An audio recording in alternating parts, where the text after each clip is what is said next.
טוב, אז היי חברים, אז היום אני אראה לכם איך עושים בסיס פשוט בקפקט. אז עכשיו אני נכנסת, אני אראה לכם את שני האלמנטים שהם הכי חשובים ואיך משתמשים בהם. השני האלמנטים שהם הכי חשובים לנו בכל יצירת סרטון ובכל התחלה. רק תדעו שסרטון הם מתחילים, אז זה ממש לכל הרמות.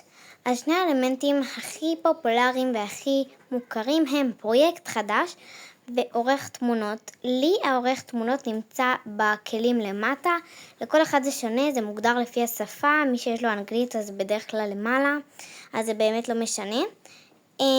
יש לנו, עכשיו אני אסביר לכם על פרויקט חדש. פרויקט חדש, אני יכולה ליצור כמה תמונות וסרטונים בסרטון אחד, ואז לערוך אותם וכזה. כמובן שגם הוספתי את הלוגו המהמם שלנו.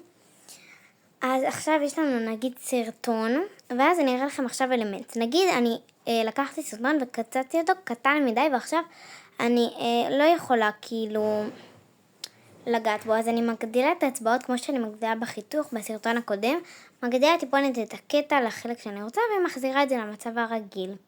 עכשיו אני אראה לכם טיפה על עורך תמונות. שעורך תמונות זה ממש כמו שיש בסרטון הראשון, שיש גם לא חלק 2, מי שרוצה שייכנס לערוץ ויחזור.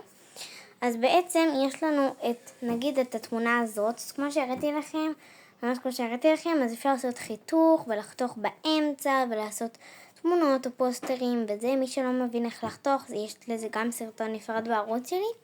אז כמו שאתם רואים, עכשיו אני לוחצת על וי וזה חתוך, וזה היה, וככה אני מלמדת אתכם איך להשתמש בפרויקט חדש ועורך תמונות. אם אתם רוצים עוד דברים, תכתבו לי בתגובות ואני אלמד אתכם.